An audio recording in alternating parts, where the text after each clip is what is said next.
Bismillahirrahmanirrahim. Assalamualaikum warahmatullahi wabarakatuh. Perkenalkan, kami dari kelompok 6. Di sini kami akan menjelaskan mengenai mata kuliah interaksi obat yang diampu oleh dosen apoteker Bu Harni Sartika SSI MSI. Di sini kami menjelaskan mengenai interaksi obat hiperlipidemia. Adapun anggota dari kelompok 6, saya sendiri Dian Ayu Kusumaningrum, dan saya Irma Sari, saya Febrina Sari Mulreskina, dan saya Al-Awaldi Ramadan.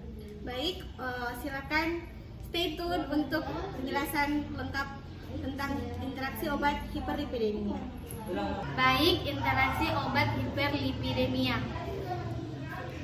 Definisi hiperlipidemia adalah suatu kelainan metabolisme lipid yang ditandai dengan terjadinya peningkatan trigliserida, kolesterol total, low density lipoprotein atau LDL, dan penurunan high density lipoprotein atau HDL. Hiperlipidemia terbagi dalam dua jenis kategori. Yang pertama itu hiperkolesterolemia, ditandai dengan peningkatan kadar LDL dan kolesterol total. Kedua, hipertrigliserida, ditandai dengan peningkatan kadar trigliserida. Faktor risiko hiperlipidemia yaitu pertama, pola makan tidak sehat atau tinggi lemak dan karbohidrat, obesitas, kurang aktivitas fisik, merokok, riwayat keluarga atau genetik. Cara mengatasi hiperlipidemia: pola makan sehat, rajin olahraga, berhenti merokok, mengurangi berat badan berlebih, dan mengkonsumsi obat penurun kolesterol sesuai anjuran dokter dengan teratur. Adapun nilai batas kolesterol, TG, LDL, dan HDL yang digunakan sebagai rujukan dalam menentukan diagnosa hiperlipidemia. Kolesterol total yang normal di bawah 200 mg per desiliter, batas tinggi 200 sampai 239 mg per desiliter, tinggi lebih dari 240 mg per desiliter. LDL kolesterol optimal itu di bawah 100 mg per desiliter, dekat atau di atas optimal itu 100 sampai 129 mg per desiliter, batas tinggi 130 sampai 159 mg per desiliter, tinggi 160 sampai 180 mg per desiliter. Sangat tinggi itu lebih dari 190 mg per desiliter. HDL kolesterol yang rendah di bawah 40 mg per desiliter, tingginya itu lebih dari 60 mg per desiliter. Trigliserida normalnya itu di bawah 150 mg per desiliter, batas tinggi 150 sampai 199 mg per desiliter, tinggi 200 sampai 499 mg per desiliter, dan sangat tinggi itu lebih dari 500 mg per desiliter.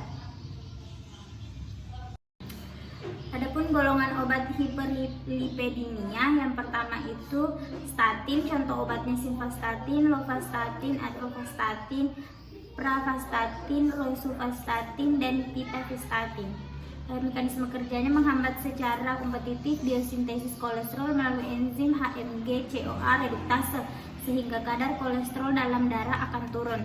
Kemudian golongan obat fibrat, contoh obatnya itu gemfibrozil dan fenofibrat.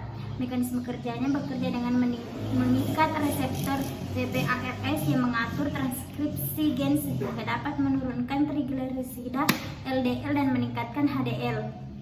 Kemudian asam nikotinat, contoh obatnya asam nikotinat, mekanisme kerjanya menghambat enzim hormon sensitif lipase di jaringan adiposa, dengan demikian mengurangi jumlah asam lemak bebas. Golongan obat inhibitor absorpsi kolesterol, contoh obatnya ezetimibe B. Mekanisme kerjanya menghambat absorpsi sitosterol dan kolesterol di usus sehingga menurunkan kadar LDL dan kolesterol total.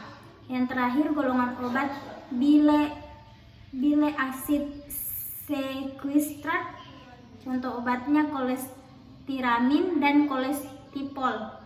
Mekanisme kerjanya bekerja dengan cara mengikat asam empedu melalui pertukaran anion sehingga menghambat sirkulasi asam empedu heteropatik. Oke, selanjutnya mekanisme interaksi.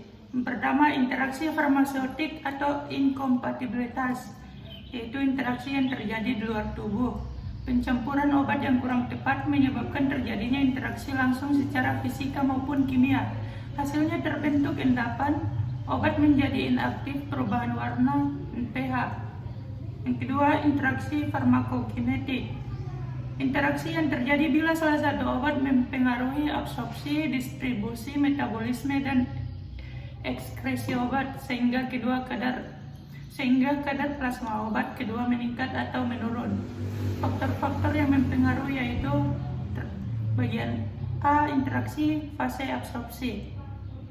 Interaksi ini dapat dipengaruhi akibat perubahan pH saluran cerna, luas permukaan obat, waktu pengosongan lambung, dan transit usus, bentuk seden obat, dan kelarutan obat. Bagian B, interaksi fase distribusi. Interaksi yang dipengaruhi oleh kompetisi obat dalam berikatan dengan protein plasma dan induksi atau inhibisi protein pengangkut obat. Selanjutnya, interaksi fase metabolisme, itu interaksi yang dipengaruhi oleh induksi enzim dan inhibisi enzim. Berikutnya, interaksi fase ekskresi. Interaksi ini dapat dipengaruhi akibat pH cairan tubulus ginjal, sistem transport aktif, dan aliran darah ke ginjal. Yang terakhir ada interaksi farmakodinamik, yaitu interaksi antara obat dengan obat pada reseptor, tempat kerja obat, atau sistem fisiologis yang sama, sehingga menimbulkan efek aditif, sinergis, potensiasi, dan antagonis. Selanjutnya saya akan menjelaskan mengenai interaksi obat hiperlipidemia. Adapun obat yang berinteraksi diantaranya itu simvastatin dan diltiazem. Untuk signifikasinya yaitu mayor. Adapun interaksi yang terjadi yaitu farmakokinetik. Adapun mekanisme interaksi dari kedua obat tersebut yaitu kombinasi kedua obat dapat secara signifikan meningkatkan konsentrasi plasma simvastatin dan metabolit aktifnya. Asam simvastatin mempotensiasi risiko dari miopati. Adapun mekanismenya yaitu penghambatan metabolisme simvastatin diltiazem melalui enzim CYP450-3A4 di usus dan di hati. Untuk manajemen dari interaksi tersebut, dosis simvastatin tidak boleh lebih dari 10 mg per hari bila kombinasi dengan diltiazem. Pravastatin, rosuvastatin merupakan alternatif yang aman pada pasien yang menerima diltiazem karena tidak dimetabolisme oleh CYP450-3A4. Adapun terapi, maka terapinya harus dihentikan jika kreatinin kinase meningkat tajam tanpa adanya olahraga berat dan miopati dapat dicurigai atau didiagnosis. Kemudian obat yang berinteraksi kedua adalah obat dari golongan gefibroxil dengan warfarin. Untuk signifikasinya yaitu mayor, di mana interaksi yang terjadi yaitu farmakokinetik. Mekanisme interaksinya, turunan asam fibrat dapat meningkatkan efek hipoprotombinemia dari antikoagulan oral tipe kumarin. Adapun mekanismenya yaitu melibatkan pemindahan antikoagulan dari tempat pengikatan protein plasma. Untuk manajemen interaksi dari kedua obat tersebut yaitu dosis antikoagulan pada awalnya dikurangi sekitar 1/3 hingga setengah dari obat tersebut. Kemudian secara bertahap disesuaikan seperlunya menurut INR atau International Normalized Ratio. Obat ketiga yaitu dari golongan exenatib dan teriflunomida, di mana signifikasi dari interaksi tersebut yaitu moderat dengan jenis interaksi farmakokinetik. Untuk mekanisme interaksi kedua obat tersebut dapat meningkatkan konsentrasi plasma dan resiko efek samping obat yang merupakan substrat dari transport OATP organik A, B1 dan 1B1 dan 1B3, di mana mekanisme berdasarkan data in vivo adalah penurunan clearance karena penghambatan protein transport OATP 1B1 atau 1B3 yang dimediasi oleh teriflunomide. Adapun manajemen dari kedua interaksi obat tersebut adalah penyesuaian dosis serta pemantauan klinis dan laboratorium harus dipertimbangkan setiap kali teriflunomide ditambahkan atau dihentikan dari terapi dengan obat ini. di mana pasien juga harus dipantau untuk pengembangan efek samping. Obat keempat yaitu kolestiramin dan lovastatin, di mana signifikasi dari interaksi kedua obat tersebut yaitu moderat dengan jenis interaksi farmakokinetik. Untuk mekanisme interaksi sendiri, kolestiramin dapat menurunkan bioavailabilitas inhibitor reduktase HMG-CoA lainnya, di mana mekanismenya karena absorpsi inhibitor reduktase HMG-CoA ke sekuestran empedu. Untuk manajemen interaksi dari kedua obat tersebut yaitu jika terapi dengan kedua agen diperlukan lovastatin harus diberikan setidaknya 4 jam setelah pemberian kolestiramin. Selanjutnya, asam nikotinat dengan epirubisin, di mana signifikasinya yaitu moderat dengan jenis interaksi farmakokinetik, di mana mekanisme interaksi kedua obat tersebut yaitu diketahui menginduksi hepatotoksisitas dengan mempotensiasi resiko cedera hati, di mana epirubisin mengalami eliminasi melalui sistem hepatobiliar. Untuk manajemen dari kedua obat tersebut yaitu perhatian dan pemantauan klinis dan laboratorium untuk tanda-tanda kerusakan hati disarankan sebelum, selama, atau setelah penggunaan epirubisin dengan agen lain yang berpotensi hepatotoksik.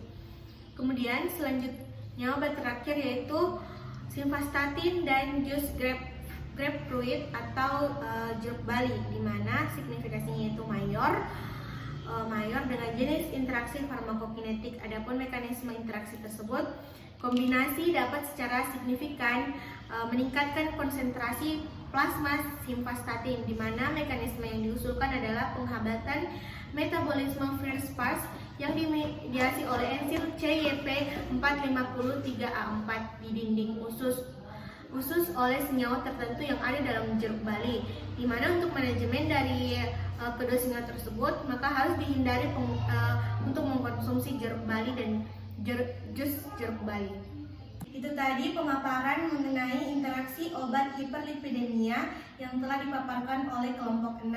Semoga dari penjelasan kami teman-teman dapat memahami mengenai interaksi obat-obat yang dapat terjadi antara obat hiperlipidemia maupun dengan obat lain. Sekian penjelasan dari kelompok 6. Semoga dapat bermanfaat. Wassalamualaikum warahmatullahi wabarakatuh.